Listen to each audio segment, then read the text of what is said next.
அன்பிற்குரிய சகோதரர்களே, இப்போ துல்ஹஜ் மாதம் பிறக்க இருக்கிறது. இந்த துல்ஹஜ் மாதத்தில் குர்பானி என்கிற ஒரு கடமை நமக்கு விதியாக்கப்பட்டிருக்கிறது. இந்த குர்பானி என்பது ஒரு கட்டாயமான ஒரு கடமை. ரசூல் ஸல்லல்லாஹு அலைஹி வஸல்லம் அவர்கள் ரொம்ப வலியுறுத்தியிருக்கிறார்கள். எந்தளவுக்கு வலியுறுத்தியிருக்கிறாங்கன்னா, சில பேர் பெருநாத்துளைக்கு முன்னாடி அறுத்துருவாங்க.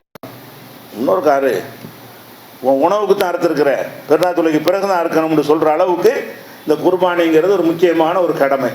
அந்த குர்பானி என்பது ஜக்காத்து கடமையாகும். அந்த ரேஞ்சில் உள்ளவங்களுக்கு கடமை நிறைய வழங்கிட்டு இருக்கிறாங்க. ஜக்காத்து கடமையான கொஞ்சம் வசதியான பணக்காரங்க தானே கடமை, அது மாதிரி பணக்காரங்க மேட்டு நினச்சிக்கிட்டு இருக்கிறாங்க. அப்படி கிடையாது. உங்களுக்கு அன்றைய தேவையை விட பெருநாளுடைய செலவுலாம் போக அன்றைய தினத்தில் ஒரு ஆடு வாங்குவதற்கு வசதி இருந்தால், அல்லது மாட்டில் ஒரு சேர்வதற்கு உங்கள்கிட்ட அந்த காசு இருக்கும் என்றால், கடன் இல்லாமல் உங்கள்கிட்ட இருக்கும் என்று சொன்னால் கடமையாகி போயிடும். உங்கள்கிட்ட எல்லா செலவும் போயிடுச்சு, பார்க்குறீங்க, பெருநாள் அன்னைக்கு பார்த்தா இப்போ கையிருப்பில் ஒரு 10,000 ரூபா இருக்குது, இருந்தாலும் போதும். ஒரு 5,000 ரூபா இருக்குது, ஒரு சேர்றதுக்கு போதுமானது. எல்லாத்தரும் அதுக்கு பிறகு நமக்கு தருவான். பெருநாளுடைய அனைத்து செலவுகளும் போக நம்மள்கிட்ட யாருக்கு மீதமாக இருக்கிறதோ அவங்கெல்லாம் என்ன செய்யணும், அந்த குர்பானியை கொடுக்கணும். இந்த குர்பானிங்கிற முடிஞ்சால் ஒரு ஆட்டை கொடுங்க, இல்லைன்னு சொன்னால் 7 பேர் ஒரு பங்கு மாடில் என்ன செய்யலாம், ஒட்டகம் இப்போ அனுமதி கிடையாது. மாட்டில் ஒரு 7 பேர் சேர்ந்து கொண்டு கொடுத்தாலும் ஒரு ஆட்டை கொடுத்தாலும் சமமானது தான். அவ்வளோ பெரிய வசதி இல்லையா, மாட்டில் ஒரு பங்கு சேர்ந்து கொடுக்கலாம், இது ஒரு அடிப்படை.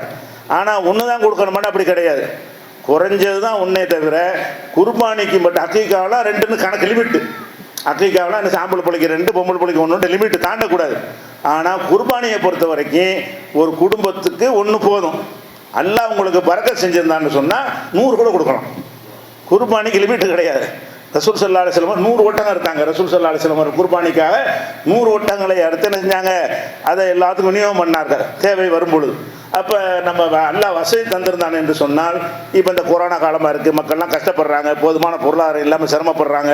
அவங்களுக்கு ஒரு இந்த மாதிரியா நல்லபடியாக கொடுக்கக்கூடிய நடுத்தர மக்கள்லாம் கொடுக்காம போயிட்டாங்க.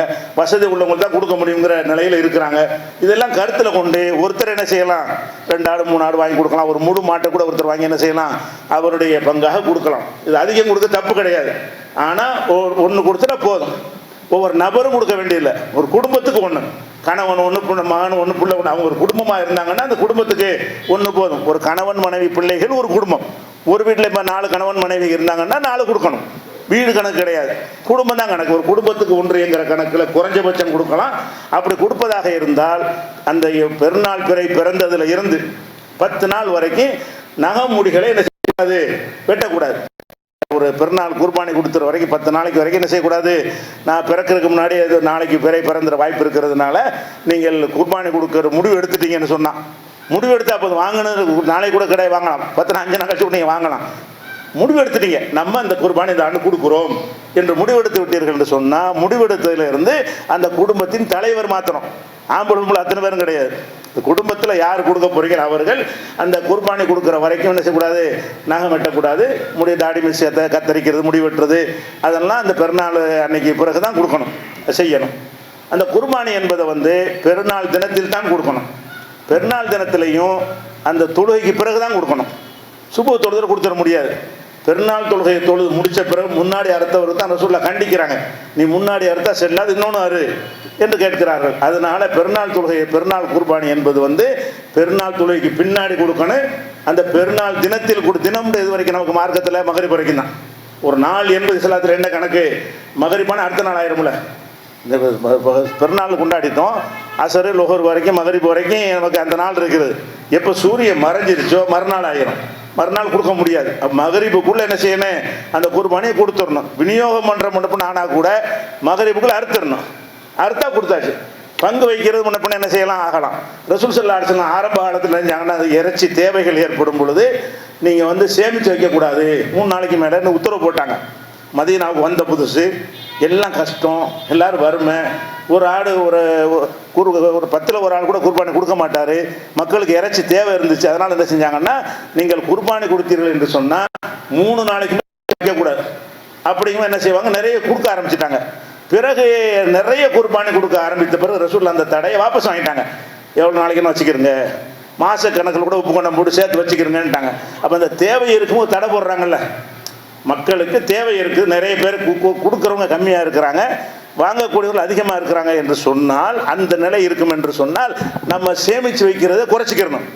நம்மளே உப்பு கொண்டம் போட்டு காலமெல்லாம் தின்றாலும் குற்றம் கிடையாது. நம்ம பார்க்கணும் காலம் எப்படி இருக்குது, நிறைய மக்கள் தேவை இருக்குது, கிடைக்க மாட்டேங்குது, பறக்கத்தா கிடைக்குதா, அம்புட்டையும் நீங்கள் அடுத்து என்ன செய்யலாம், நீங்களே வச்சுக்கலாம். 3 பங்கு வச்சு ஒன்று கொடுக்கணும் அப்படின்லாம் மார்க்கத்தில் கிடையாது. இவங்களா சொல்லி கொடுறது. மார்க்கத்தில் அப்படி சொல்ல, குர்ஆன்ல ஹதீஸில் அந்த இத்தனை பங்கு வைக்கணும்லாம் சொல்லப்படலை. விரும்பினால் அவ்வளவே நீங்கள் வைத்துக் கொள்ளலாம். அறுக்கிறதா நோக்கம். அல்லாஹ் பண்ணீங்களா, அதுதான் மேட்ரு. அதில் அறுத்த பிறகு என்ன செய்யலாம்னா, விரும்பினோம் என்று சொன்னால் பரக்கத்தா கொடுக்கலாம். நெருக்கடியான கட்டமாக இருக்குது, மக்களுக்கு இறைச்சி தேவை இருக்கிறது, கொடுக்குறவங்க குறைவாக இருக்காங்கன்னு சொன்னால் நீங்கள் சேர்த்து வைக்காதீங்க. ரசூலுல்லாஹ் தடை போட்டாங்கல்ல, அன்னைக்கு அம்புட்டை கொடுத்துருங்க, ஒரே நாளில் கொடுத்துருங்க. 3 நாள் வரைக்கும் 3 நாள் பயன்படுத்துறவங்க எடுத்து வச்சுக்கலாம். இப்படி ரசூல் ஸல்லல்லாஹு அலைஹி செஞ்சிருக்கிற காரணத்தினால இன்றைக்கு இப்போ கொரோனா காலத்தில் எல்லாம் கீழே கொஞ்சம் அடித்தட்டில் இருந்தவங்க கொடுத்தாங்கல்ல, அவங்களாம் கொடுக்க மாட்டாங்க, முடியாது. கொஞ்சம் வசதி உள்ளவங்களுக்கு தான் கொடுக்க இயலும். அடுத்த போன வருஷத்துக்கு முந்தின வருஷம் எவ்வளோ பேர் கொடுத்தாங்களோ அதில் ஒரு 25% பேர் கொடுக்க மாட்டார்கள். ஏன்னா அவங்களுக்கு கடமை இல்லை, அவங்களே கஷ்டத்தில் இருக்கிறாங்க, வேலை இல்லாமல் தொழில் இல்லாமல், அவர் கொடுக்க மாட்டாங்கங்கும் போது அதை நிவர்த்தி பண்ணுற விதமாக எல்லாம் பரக்கத்து செஞ்சிருப்பான்ல, அவங்க என்ன செய்யலாம், 1க்கு 2, 2க்கு 3 என்ன செய்யலாம், அப்படி செஞ்சார்கள் என்று சொன்னால் அந்த இறைச்சி பற்றாக்குறையை நிவர்த்தி செய்யும். இதை புரிந்து நடக்கக்கூடிய நன்மக்களாக அல்லாஹ் ரப்பல் ஆலமீன் நம்ம ஆக்கி அருள்வானாக. அஸ்ஸலாமு அலைக்கும்.